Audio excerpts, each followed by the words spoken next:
How's it going today, everyone? We are here for our Week 4 game in the ICP National Dex Ubers Draft League. I am facing the Abbekerk Manectrics. As always, I will check to make sure if they have a channel or anything like that. And if so, I will leave it down below. And if so, check them out. I can't really do a full team builder on this because I've actually already had the game at the time of this recording. We had it like very early on in this week, and it was like a very spur of the moment, like, hey, can you play now? It's like, sure. So I hadn't recorded the team builder at that point. But I can kind of go over what my reasoning and thought process was building the team.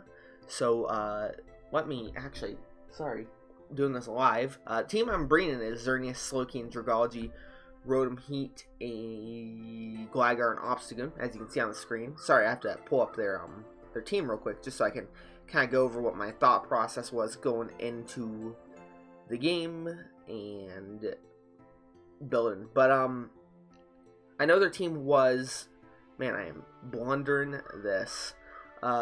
Basically my thought process was that Xerneas hits their team really hard because alright, here it is.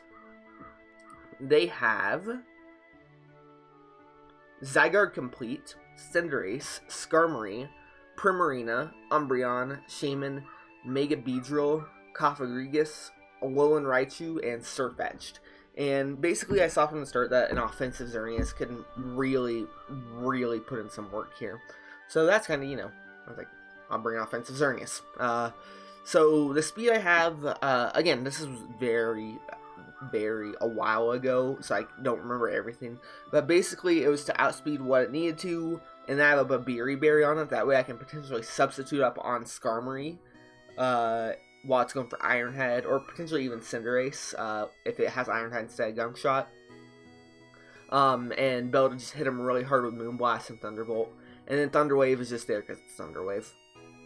After that, I had a Trick Room, Teleport, Ice Beam, Future Sight, Slowking. Ice Beam was mainly just to cover the Zygarde. Future Sight, just a good move to pair with Teleport. Then just kind of a mixed defenses. I had specific reasons for my stat spreads, but yeah, this is just kind of a mixed defense one to kind of be able to handle Zygarde and Cinderace at the same time, theoretically, and Primarina as well. So that's the Slowking's role, just be fat, Trick Room, Teleport. And then it was Toxic Plate, Dragology. I really struggled before to figure out what I wanted to use for the item on this. I was going between Black Sludge, Life Orb, Expert Bell, everything. But I just ended up going with Toxic Plate to just give me really strong Sludge Waves. Basically the idea was I wanted to teleport with a Trick Room up into Dragology using Slowking and hit it hard and break for Xerneas for late game. Was kind of the idea. After that, I have a Pasho Berry, Rotom Heat. I really didn't have a great switch into Primarina in general.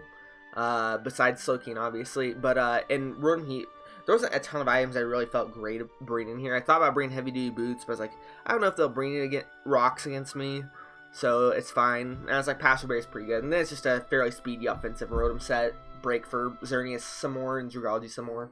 Gligar's max defense to help handle things like Beedrill, Cinderace, Zygarde Complete, stuff like that.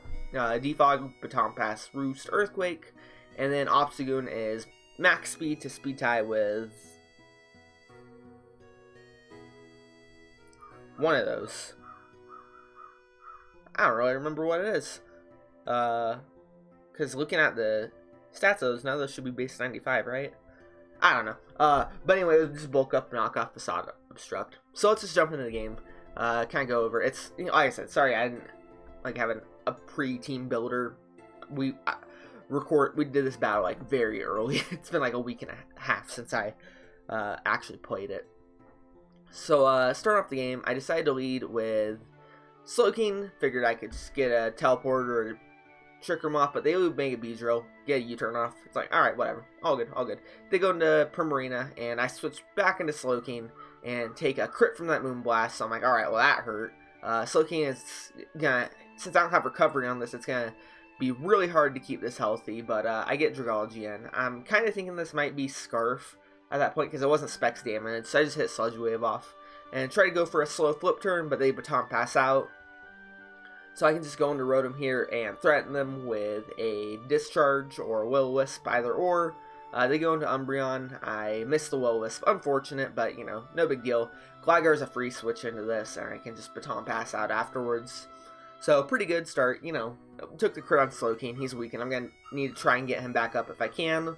But, you know, I'm just slowly pivoting around. I figure I can go for a Discharge this time. You know, try and mix it up so they can't get things like Cinderace in for free. And I get a crit back on him. So, you know, no big deal. They got crit on my Slowking. I got crit on their Cinderace at this point.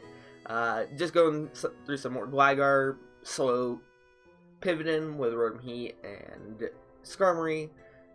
Then I finally get the Will-O-Wisp off on the Umbreon. You know, it's going to slow it down, make it a little bit harder for it to do its thing. I'm just going to switch hard into Obstagoon at this point. Figure they can't really do anything to it, and I can get my stuff going. And I switch back into Gligar. Just want to, you know, don't want to risk taking like a really strong X's or anything from that Beedrill. So, yeah, I'm just going to do the aggressive switch into Rotom Heat there. Actually, let's go back to that. So, I switch into Gligar, they get in Primarina, and I really see that I can't switch in, Slowking can't switch in at this point to Moonblast. So I figure Rotom Heat is a safe bet because I either have the Posha Berry or I resist the Moonblast, so I won't take too much. So, get it in safely and get my Discharge off, and I'm going to get some decent damage off here. The Umbreon's starting to get chipped down. I hard switch into Dragology here. That way, you know, mix it up. They won't be able to hit me much. And then I can just go for the slow flip turn. And I finally am going to be able to get Xerneas in here under a substitute, and it is going to be able to really put in some work here. I didn't go for Moonblast here because I didn't go for Thunderbolt here just because I figured the Gunk Shot and Moonblast was safe. I could have gone for Thunder Wave potentially, but you know, 95%, so I didn't want to risk it. So Cinderace is pretty weakened. Unfortunately, I get Obstagoon weakened here, but I didn't want to risk Gligar at this point. It's at what, 73. I want to have it keep getting chipped down. So I'm like, Obstagoon isn't going to do much in this game. At this point, I'm starting to realize Skarmory is very bulky. It might be able to break Skarmory a bit, but Primarina is probably Scarf in my mind. Zygarde won't be able to do much against Umbreon. So-so, but I'd rather get Xerneas in on Umbreon if I can. So I get Gligar nice and healthy again.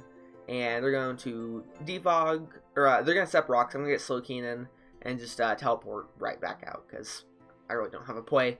And I'm just going to get Gligar back in, defog these rocks away because I don't want to deal with them on my Rotom. I think I defog here, right? Yeah, defog those. And I realize I gotta make a hard switch. So I go into Dragology. They hit me with Hyper Voice. Not too hard of a hit. Dragology's getting weakened here, but they go into Umbreon. And I know I get a free setup with... get to set my substitute with Xerneas for free here. Pretty nice and safe. I would honestly have sacked the Umbreon here, but I get why they didn't. They were probably fearing Calm Mind on my Xerneas. So here, I'm hoping they go for Iron Head, but they end up going for Brave Bird, which is unfortunate, but Skarmory's down, and Xerneas can hit them really hard at this point. So just gotta, you know, play it well.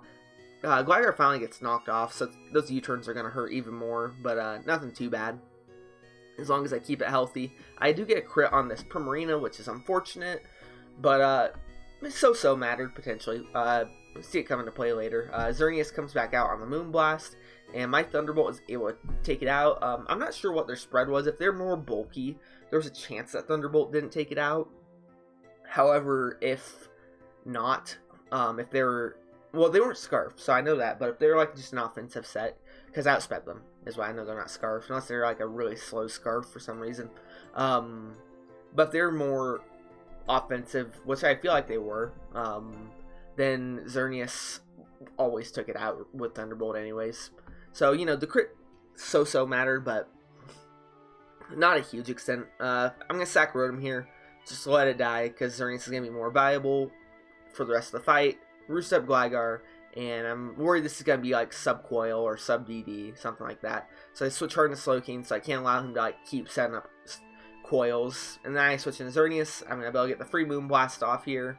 And I have to kind of make a 50-50 play here, where in my mind I can either go into Gligar and a Poison Jab and I get some good momentum, or I go into Gligar and they U-turn, and they get momentum. So it's kind of a scary 50-50, but I end up going for Gligar, and they go for U-turn. So they're going to have good momentum. They're going to get Zygarde back in. Very scary, but I roost off just to see what the damage is like. And then I'm trying to think to myself, how do I want to go about this? And I figure if I can Baton Pass here and potentially still beat Beedrill with Gligar. So I go into Xerneas. I'm going to click Moonblast here. Because it's Moonblast, I should be able to get a kill here. Depending on what they go into. Beedrill potentially can live. Beedrill actually, I think, always lived. But Zygarde goes down, thankfully. And actually, Gligar is going to be able to clean it up. Gligar has been putting in some work. It takes a minute. It's a lot of roosting and a lot of earthquakes. But Gligar putting in work. I want to say, let me check since I have the page up here anyways. I want to say it's my second, still has the second most kills on my team, right? Let's see. Xerneas has more. Yeah, Gligar only has 3. But, wait, that's not right. That can't be right.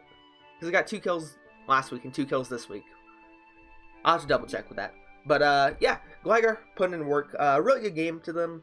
There's a bit of hacks on both sides. I think the Primarina one mattered a bit. I definitely think the Slowking one mattered probably more so than anything, because since I didn't have Slack Off, I wasn't able to get to recover it all. Which, you know, that was my fault for bringing a non-Slack Off set, but, you know, it did hurt. Made me have to play around the Zygarde way different than I would normally, because that was my plan for Zygarde. And also for Primarina, it was supposed to be like my main check to that, so it made it just really hard. But yeah, it was sorry for the yawn. Recording this a little early. Really good game to them. Next week we're playing the Seattle Pidgeots, I want to say, right? Yes. So that should be fun. I will be there with that game. And thanks for watching, everyone. Thanks for all the support on these videos. And I will see everyone in the next video. So see ya.